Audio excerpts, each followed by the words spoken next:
What did you guys kind of take out of Thursday, in terms of positives in your game? Yeah, I thought we had a really strong second period. Obviously Carolina's a really solid team and one of the better teams in the league, and they have a relentless forecheck mentality. And I thought in the second period we just did a really good job of pressuring them and not giving them any time and space to make those little give and go plays. And unfortunately, it wasn't obviously the outcome we wanted, but I thought there was a handful of things that were good in that game that we could take away and learn from. Is that a game that's kind of good to have early in the season to sort of say that's sort of a benchmark of a type of team you would like to play like, or that type of intensity at least? Yes and no. I mean, you never want to lose a game, but yeah, it's nice to learn when you're playing against a really good team who's been in the playoffs for I don't even know how many years in a row, and they've won series in the playoffs, but they're just trying to get over the hump. But yeah, it's nice facing those teams early in the season to see what they're like early in the season and see the things that we can work on for sure. We've seen Beckett's production on your line, but what is he doing off the puck that's making him kind of fit in at the NHL level? Yeah, he's always open. Has a unique way of creating space. He's got really good hands. And he carries the puck really well. He likes finding me and Mac, which is great, but he's able to hold on to the pucks too and not get bumped off the pucks really easy. And that's a hard thing to do coming into the NHL as a 19-year-old. So he's been doing a really good job. So it's been fun playing with him. What's as somebody that kind of came from college to here, I know it's not the same as junior, but what is the difference in the physicality level at the NHL level? From what?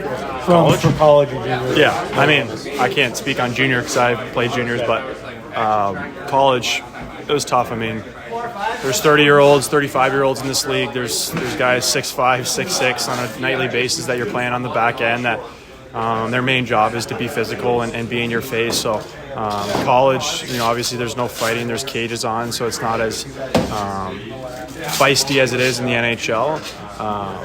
So yeah, it's definitely obviously a huge difference. Yeah, but he still stepped up with that feistiness last game, kind of getting his nose for in there. sure. Yeah, I don't think he realizes that there's some pretty tough players in the league here, but he's been doing a great job of defending himself, not taking shit from anyone. So it's been good. In terms of just the number of games that are played from a younger level to the NHL level, you went through that last year, kind of breaking through that college barrier. What is the difference in terms of keeping your body ready and being ready night to night with the longer schedule?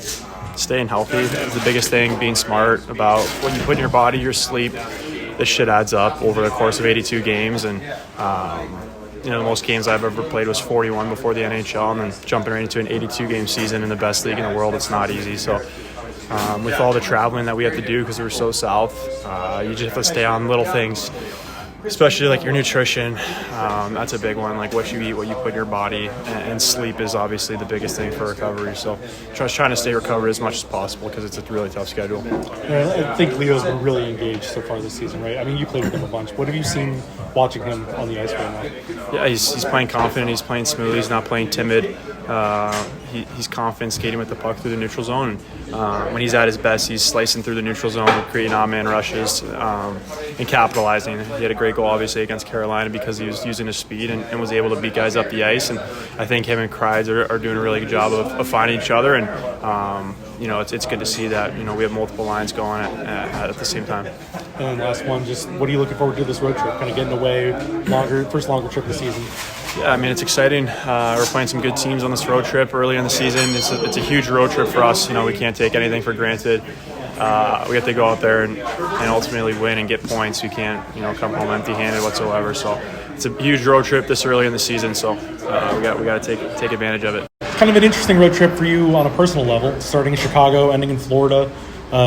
What are you looking forward to in terms of going back to Chicago, first of all? Well, we've been back there before since then in Florida. I'm excited about it. Certainly to start off our trip in a positive way and getting off to a good start would be the perfect beginning to our trip. But, hey, they're playing hard as a team. They're a young team that's looked like they're kind of in a comparable place in us. So that'll be a good test in that regard. And, a lot of great memories from our days there, whether it's walking into the building, seeing some old faces that were, whether taking our cars or trainers on the other side, players, people around the building, all good memories. And, look up around, you foresee what's going to happen down the road with some of those guys that I was fortunate enough to coach. we'll be up there. So it's I'm always excited about going back there. Ryan Strome has been out for a while. Is he coming on the trip?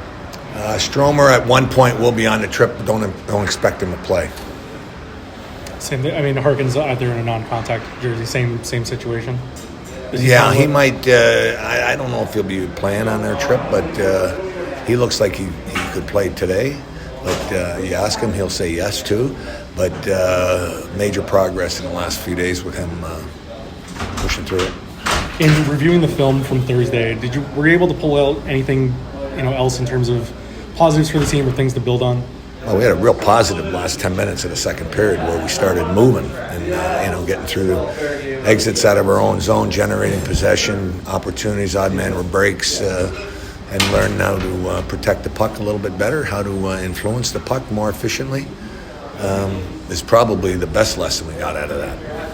Is it almost encouraging to see that some of the mistakes made are more mental and, just at little moments in the game versus, big structural issues?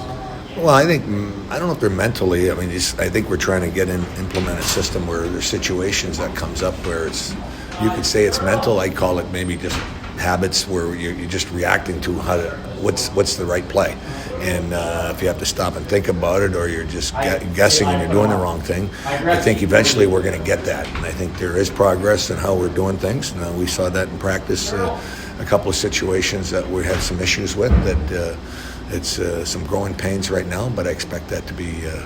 We should be growing at a faster rate as we go forward. You had said in the preseason regarding making mistakes, just kind of letting them play and figuring it out, or being able to correct things.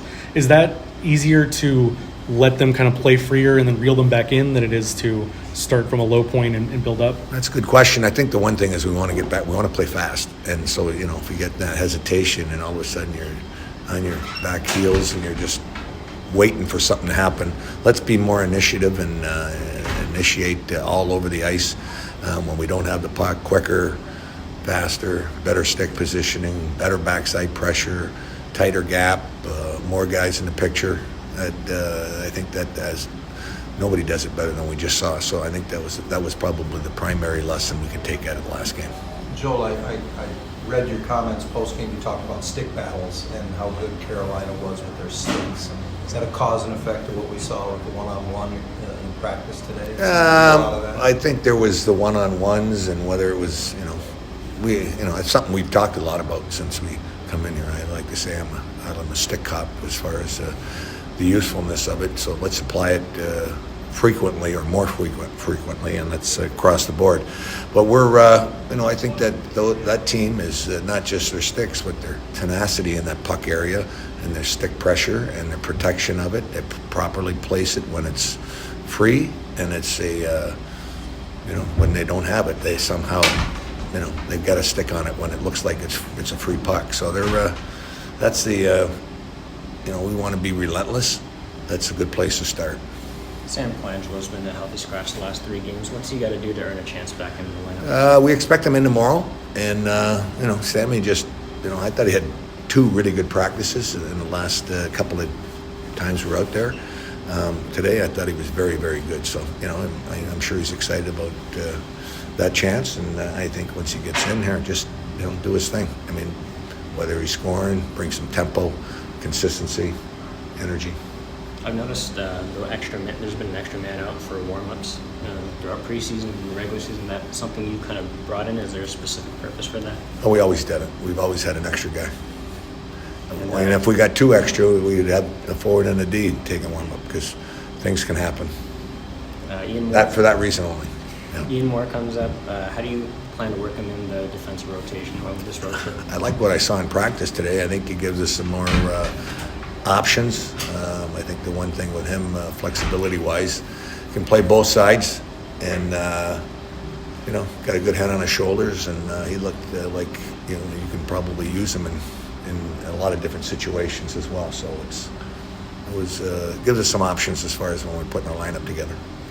When it does come to going back to Chicago and Florida, this is the first time going back in a game setting since the ban and all that.